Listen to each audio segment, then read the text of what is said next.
St. Petersburg, September the 9th through the 12th, 2019.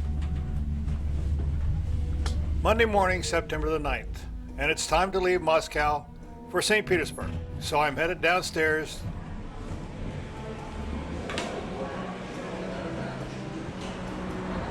to find the bus, which will take us to the train station. Once we're on the bus, we're headed out. We turn onto Tverskaya Street, a main thoroughfare, which the other way leads into the Kremlin and the Red Square. But we head in the opposite direction towards the train station.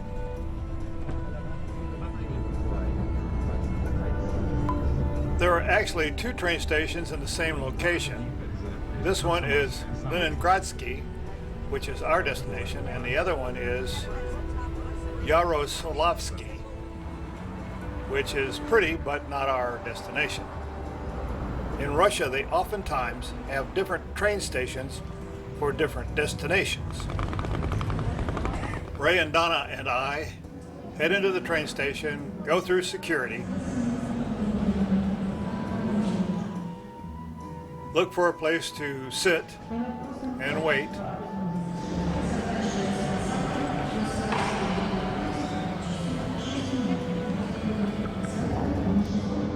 While waiting, we watch the large marquee to see when our train is going to arrive. Two languages, Russian, Moscow to St. Petersburg, and in English.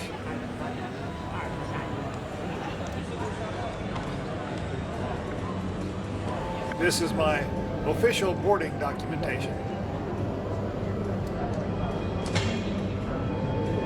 After about 40 minutes, our train is arriving, and we are cleared to head out to the departure platform.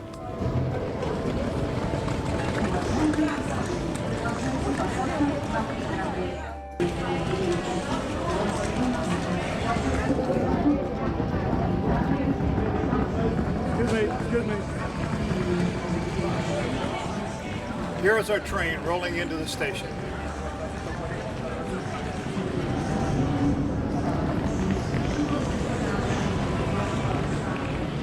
Pretty cool looking train.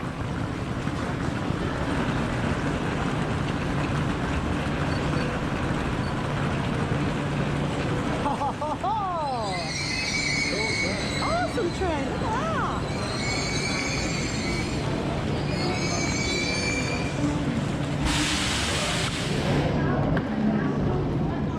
The train attendants are pretty attractive.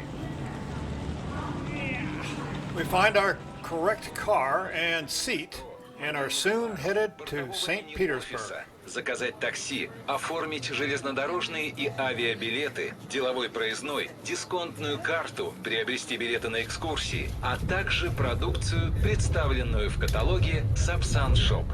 Все вагоны поезда оборудованы информационно-развлекательной Passing through the outskirts of Moscow, предоставляющей возможность получения различной информации, просмотра видеофильмов, прослушивания музыкальных и аудиопроизведений на вашем персональном мобильном устройстве. В системе «Медиа-центр» вы сможете заказать продукцию бистро и товары из каталога Sapsan Shop, которые будут доставлены к месту вашего проезда. Просим вас проявлять уважение к окружающим, перевести мобильные устройства в беззвучный режим, при прослушивании аудиопроизведений использовать индивидуальные наушники.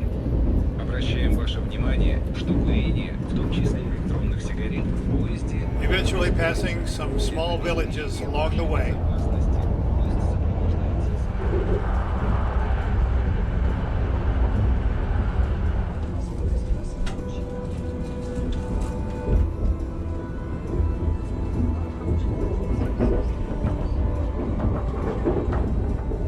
Most of the countryside is pretty flat.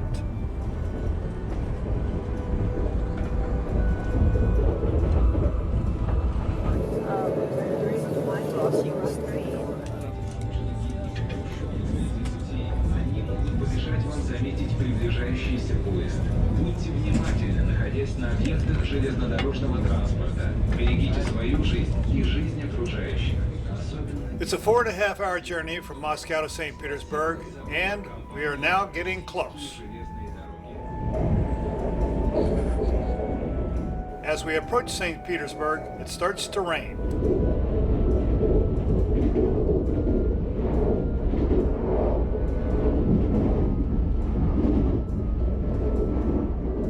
We are now right on the outskirts of St. Petersburg.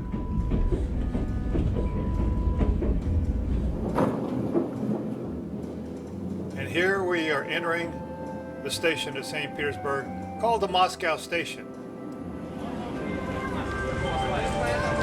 Уважаемые пассажиры, заканчивается посадка на пригородный электропоезд с сообщением Санкт-Петербург, Невдубстрой. Поезд отправится в 13 часов 52 минуты с первого пути. Заканчивается посадка на пригородный. By the time we leave the train and walk out, the skies are clear.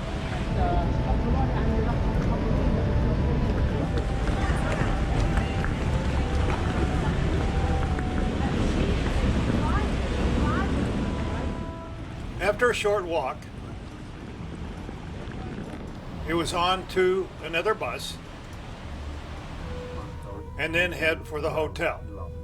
The Russian name for the train station that we just came into is the Moskovsky Railroad Station. The square in front of the train station is the Vostana Square, also known as the Uprising Square, where before the revolution it was where demonstrators gathered in protest. The obelisk, however, which sits in the square at this time, is one of a number of obelisks placed around the city in honor of those who fought in World War II. This impressive building is actually the metro station. You can see Starbucks, maybe very often our guests are interested in it, and it is 5-star hotel. As we drive into town, we cross the Fontanka Canal over the Anikov Most, or the Anikov Bridge, which is famous for the sculptures of the horse trainers on the four corners of the bridge.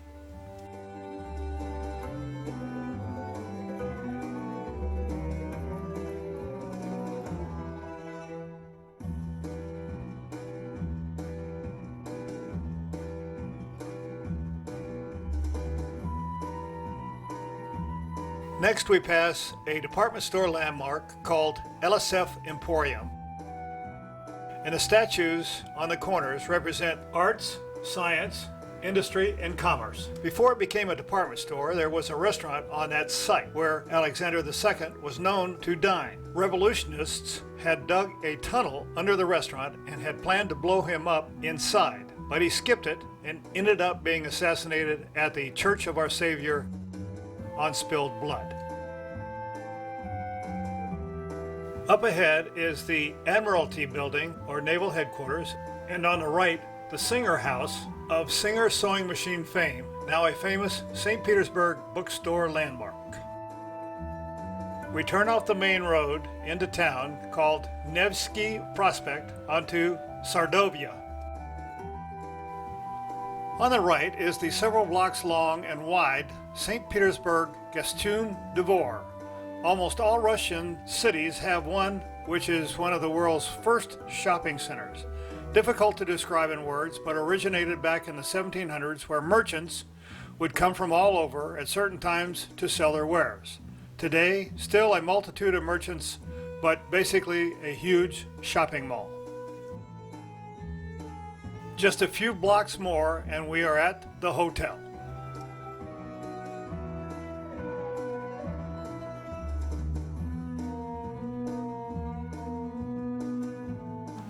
After checking into the hotel, Donna and I were hungry after the train ride from Moscow to St. Petersburg.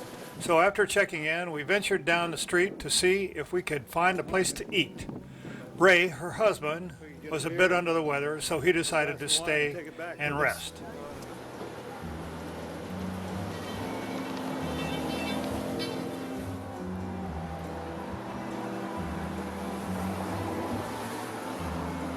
Well, this looks suspect. We walked as far as the Catherine Canal, but then decided to turn back and hopefully find something on the way back.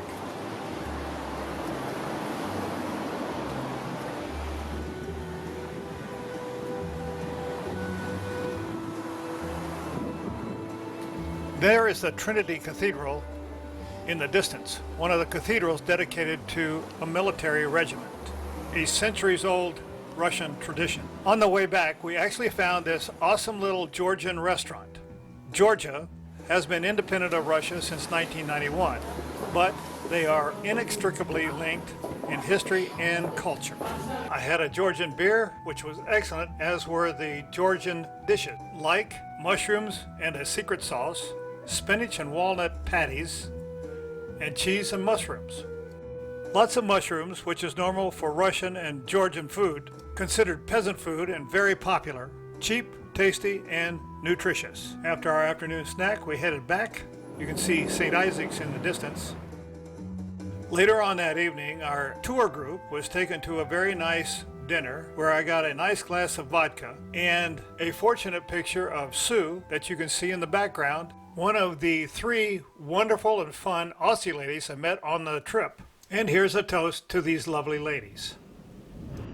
The final activity for this long day was a Russian folk dance show.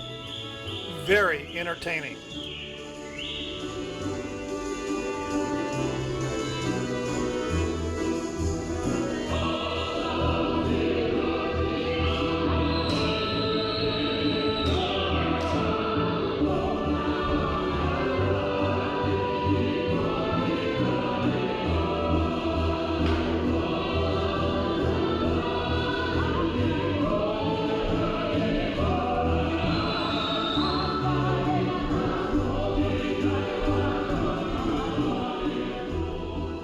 Tonight's performance will be done at the NIKOLAYEVSKY Palace, one of several plush palaces built by Nicholas I for his children.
This is a traditional Russian instrument called a balalaika, which is used specifically for Russian folk music.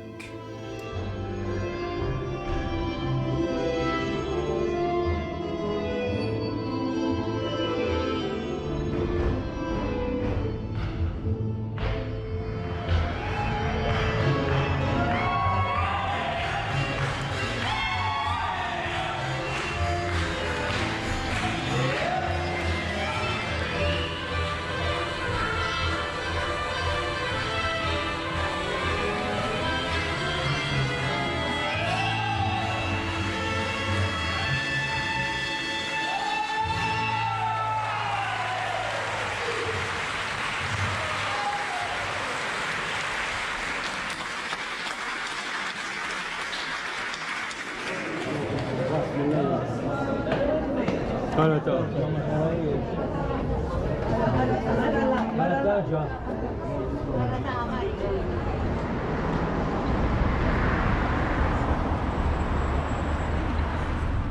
Isaac Cathedral is hard. Is that Orthodox or Catholic? Back past St. Isaac's Cathedral, and that was it for the day. Tomorrow, more exploring.